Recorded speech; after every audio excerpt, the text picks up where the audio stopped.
Olá, bem-vindos ao Biologia Ilustrada. Eu sou o professor Lucas e hoje vamos falar do ciclo do nitrogênio e do fósforo.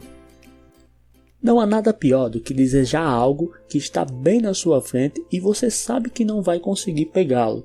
Imagine que você esteja com muita sede em um barco no oceano, a 300 milhões de metros cúbicos de água bem ali na sua frente, mas você não pode bebê-la. Imagine também que por sorte você sentou do lado da menina mais gata na aula de matemática, mas você sabe que ela nunca vai te dar bola. Muitos organismos na Terra se encontram nessa mesma situação. Isso ocorre constantemente, mas o que eles não podem ter não é água ou aproximação física, mas nutrientes, especificamente o fósforo e o nitrogênio.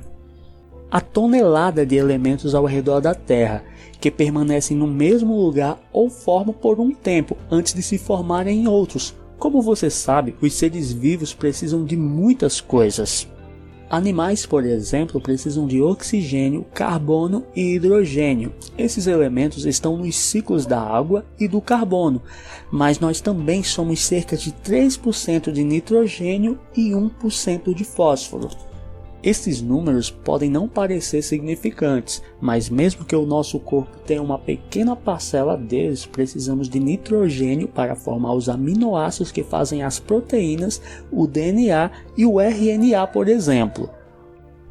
O DNA e RNA também necessitam de fósforo, sem mencionar que ele é o P do ATP. Precisamos muito desses elementos, eles são importantes e estão por toda parte. O ar que respiramos possui nitrogênio, a água e as rochas estão cheias de fósforo. Raramente esses elementos permanecem em uma forma biologicamente disponível como de costume. Os que resolvem esse problema são as plantas. Qualquer um que precise desses nutrientes basta comer vegetais ou alguma coisa com vegetais. Mas como as plantas resolveram esse problema? E por que isso é um problema? A primeira coisa que vamos falar é do ciclo do nitrogênio, já que é ele que nos cerca. Por exemplo, o nitrogênio está no ar. Por que é tão difícil de colocar ele nos nossos corpos? Isso porque ainda que 78% da atmosfera seja gás nitrogênio, o gás nitrogênio é formado por dois átomos de nitrogênio presos por uma ligação tripla. Uma coisa é romper uma ligação covalente simples, mas outra coisa é romper uma ligação tripla. Esses dois átomos são difíceis de separar, mas essa molécula deve se dividir em duas para que as plantas possam absorvê-las. As plantas assimilam diferentes formas de nitrogênio, nitratos, nitritos e até mesmo amônia. Mas todo o gás de nitrogênio da atmosfera está além do poder de assimilação delas. Dessa forma, as plantas precisam de uma ajudinha para tirar vantagem desse mar de nitrogênio. É por isso que precisam daquele nitrogênio fixado. Mesmo que as plantas não sejam capazes de separar os dois átomos de nitrogênios, algumas bactérias fixadoras são. Essas bactérias vivem no solo ou na água, ou ainda em simbiose com as raízes de algumas plantas. A grande maioria são leguminosas. Essas formam uma grande família. A soja, o amendoim, são todas leguminosas. Essas bactérias conseguem transformar o nitrogênio da atmosfera em amônia.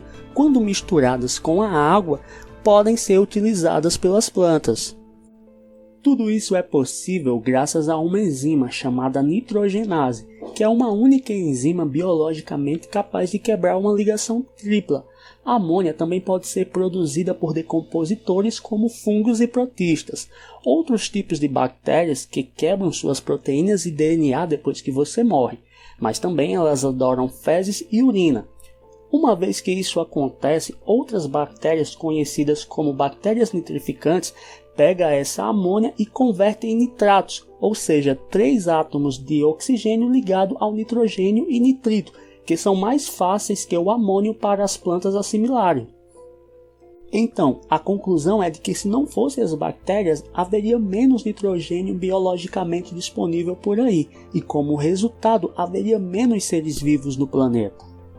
No século XX, os humanos descobriram muitas formas de fixar sinteticamente toneladas de nitrogênio de uma vez, e é por isso que temos os fertilizantes sintéticos e tanta comida sendo produzida. Uma vez que o nitrogênio atmosférico é convertido numa forma que as plantas podem utilizar na produção de DNA, RNA e aminoácidos, o nitrogênio entra na cadeia alimentar, os animais comem as plantas e usam o precioso nitrogênio biodisponível para produzir seus próprios aminoácidos. Aí defecamos, urinamos ou morremos, aí os decompositores transformam isso em amônia, até que num belo dia o nitrogênio se encontra em uma bactéria desnitrificadora, cujo trabalho é converter os óxidos de nitrogênio em gás nitrogênio, usando uma enzima especial chamada nitrato redutase. Elas fazem o trabalho delas, então lançam o gás nitrogênio de volta na atmosfera, e esse, meu amigo, é o ciclo do nitrogênio. Vamos falar agora do ciclo do fósforo.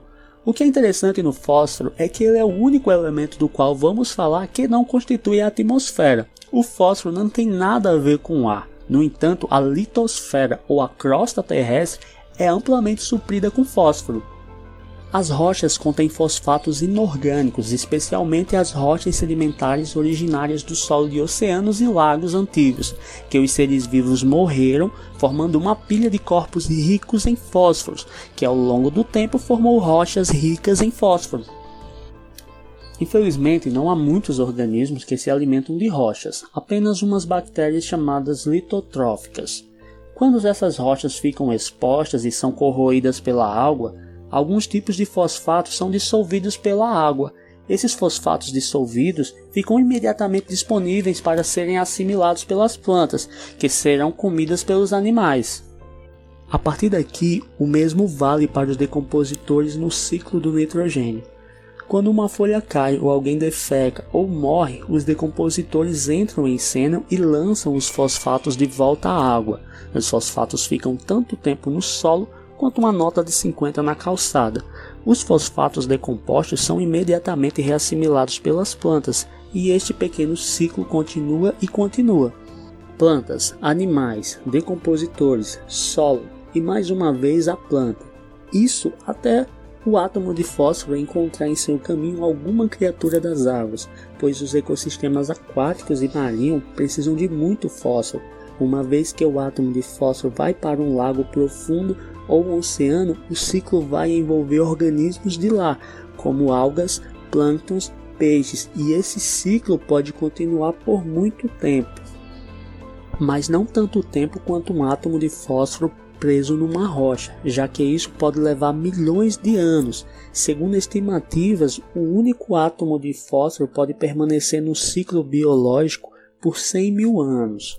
Podem estar em alguma coisa que morreu ou que caiu em um buraco tão profundo que os decompositores não conseguiram sobreviver. Aí a sedimentação começa a transformar tudo em rochas que com o tempo se tornam montanhas e ficam expostas, fazendo com que os fosfatos retornem. É um ciclo. É assim que funciona com o nitrogênio e o fósforo. Os seres vivos precisam deles e mesmo que estejam em todos os lugares, eles são especiais no sistema biológico, pois é difícil de obtê-los. Sejam porque precisam ser convertidos em uma forma biodisponível ou porque estão presos no subsolo. Obrigado por assistir. Se gostou do vídeo, deixe o seu like e se inscreva no canal.